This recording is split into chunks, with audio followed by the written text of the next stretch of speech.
Hi friends, ಎಲ್ಲರಿಗೂ tasty kitchen YouTube ಚಾನಲಿಗೆ ಸ್ವಾಗತ. ಇವತ್ತು ನಾನು ಫಿಶ್ ಕರಿ ಮಾಡಿ ತೋರಿಸ್ತಾ ಇದ್ದೇನೆ. ಇವತ್ತು ನಾನಿಲ್ಲಿ ಬೂತಾಯಿ ಫಿಶನ್ನು ತೊಗೊಂಡಿದ್ದೇನೆ. ಇದನ್ನು ನೀಟಾಗಿ ತೊಳೆದು ಕಟ್ ಮಾಡಿ ಇಟ್ಕೊಳ್ಬೇಕು. ಇದಕ್ಕೆ ಬೇಕಾದ ಇಂಗ್ರೀಡಿಯೆಂಟ್ಸು: 1 ಟೇಬಲ್ ಸ್ಪೂನಷ್ಟು ಶುಂಠಿ, 2 ಹಸಿಮೆಣಸಿನ್ಕಾಯಿ ಕಟ್ ಮಾಡಿ ಇಟ್ಕೊಂಡಿದ್ದು, 1 ಟೊಮ್ಯಾಟೊ ಕಟ್ ಮಾಡಿ ಇಟ್ಕೊಂಡಿದ್ದು, ಸ್ವಲ್ಪ ಕರಿಬೇವು, 2 ಮೀಡಿಯಮ್ ಸೈಜ್ ಆನಿಯನನ್ನು ಕಟ್ ಮಾಡಿ ಇಟ್ಕೊಂಡಿದ್ದು. ಈಗ 2 ಟೇಬಲ್ ಸ್ಪೂನಷ್ಟು ಚಿಲ್ಲಿ ಪೌಡ್ರ್, ಅರ್ಧ ಟೀ ಸ್ಪೂನಷ್ಟು turmeric powder, coriander powder 2 table ಸ್ಪೂನಷ್ಟು, 1 ಟೇಬಲ್ ಸ್ಪೂನಷ್ಟು ಬ್ಲ್ಯಾಕ್ ಪೆಪ್ಪರ್ ಪೌಡರ್. ಇವಾಗ ಸ್ವಲ್ಪ ಹುಣಸೆಹಣ್ಣು ನೀರಲ್ಲಿ ಹಾಕಿಡಬೇಕು. ಈಗ 2 ಟೇಬಲ್ ಸ್ಪೂನಷ್ಟು ಸೋಯಾ ಸಾಸ್ ತೊಗೊಂಡಿದ್ದೇನೆ. ಈಗ ಫಿಶನ್ನು ಚೆನ್ನಾಗಿ ಕಟ್ ಮಾಡಿ ಇಟ್ಕೊಂಡಿದ್ದೇನೆ ನಾನು. ಇವಾಗ ಒಂದು ಪ್ಯಾನಲ್ಲಿ 2 ಟೇಬಲ್ ಸ್ಪೂನಷ್ಟು ಎಣ್ಣೆ ತೊಗೊಳ್ಬೇಕು. ಎಣ್ಣೆ ಕಾದ ಮೇಲೆ ಇದಕ್ಕೆ ನಾವು ಹಸಿಮೆಣಸಿನ್ಕಾಯಿ ಮತ್ತು ಶುಂಠಿ ಪೇಸ್ಟನ್ನು ಹಾಕಿ ಚೆನ್ನಾಗಿ ಫ್ರೈ ಮಾಡ್ಕೊಳ್ಬೇಕು.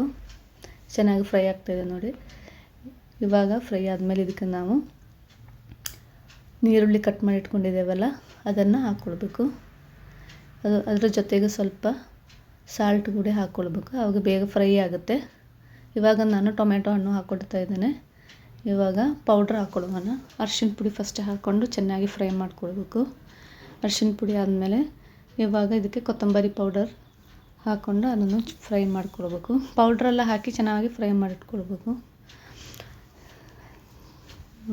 ಕೊತ್ತಂಬರಿ ಪೌಡರ್ ಹಾಕ್ಕೊಳ್ತಾ ಇದ್ದೇನೆ. ಈ ಕೊತ್ತಂಬರಿ ಪೌಡರ್ ಹಾಕಿ ಚೆನ್ನಾಗಿ ಮಿಕ್ಸ್ ಮಾಡಿದ ಮೇಲೆ ಇವಾಗ ನಾವು ಮೆಣಸಿನ ಪುಡಿಯನ್ನು ಹಾಕ್ಕೊಳ್ತಾ ಇದ್ದೇವೆ. ಮೆಣಸಿನ ಪುಡಿ ಹಾಕಿದ್ಮೇಲೆ ಚೆನ್ನಾಗಿ ಮಿಕ್ಸ್ ಮಾಡಿ ಒಂದು ಕಪ್ಪಷ್ಟು ನೀರು ಹಾಕ್ಕೊಳ್ತಾ ಇದ್ದೇನೆ ನೋಡಿ. ಇದಕ್ಕೆ ಸ್ವಲ್ಪ ಉಪ್ಪನ್ನ ಹಾಕ್ಕೊಳ್ಬೇಕು, ಟೇಸ್ಟಿಗೆ ಬೇಕಷ್ಟು. ಇವಾಗ ಕಟ್ ಮಾಡಿ ಇಟ್ಕೊಂಡು ಫಿಶನ್ನು ಹಾಕ್ಕೊಳ್ತಾ ಇದ್ದೇನೆ.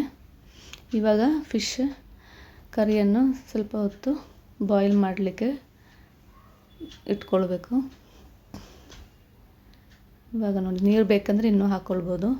ಇವಾಗ ಅನ್ನಕ್ಕೆ ನಾವು ಇದು ಕರಿ ಯೂಸ್ ಮಾಡೋದಾದರೆ ನೀರು ಸ್ವಲ್ಪ ಜಾಸ್ತಿನೇ ಹಾಕ್ಕೊಳ್ಬೇಕು.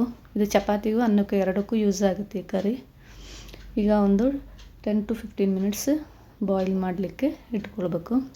ಸಿಮ್ಮಲ್ಲಿ ಇಟ್ಕೊಳ್ಬೇಕು ಬಾಯ್ಲ್ ಮಾಡಲಿಕ್ಕೆ. 10 to 15 ಮಿನಿಟ್ಸ್ ಆದಮೇಲೆ ಇದಕ್ಕೆ ನಾವು ಸೋಯಾ ಸಾಸನ್ನು ಹಾಕ್ಕೊಳ್ಬೇಕು. ಇವಾಗ ನೋಡಿ ಎಷ್ಟು ಚೆನ್ನಾಗಿದೆ ಕರಿ. ನಮ್ಮ ಟಾರ್ಲಿ ಕರಿ, ಇಲ್ಲಾಂದರೆ ಬೂತಾಯಿ ಕರಿ ಆರ್ ಸಾರ್ಡೈನ್ ಕರಿ ಸವಿಲಿಕ್ಕೆ ಸಿದ್ಧ. ಕರಿ ಲೈಕ್ ಆದರೆ ನೀವು ಸಬ್ಸ್ಕ್ರೈಬ್ ಮಾಡಿ, ಕಮೆಂಟ್ ಮಾಡಿ.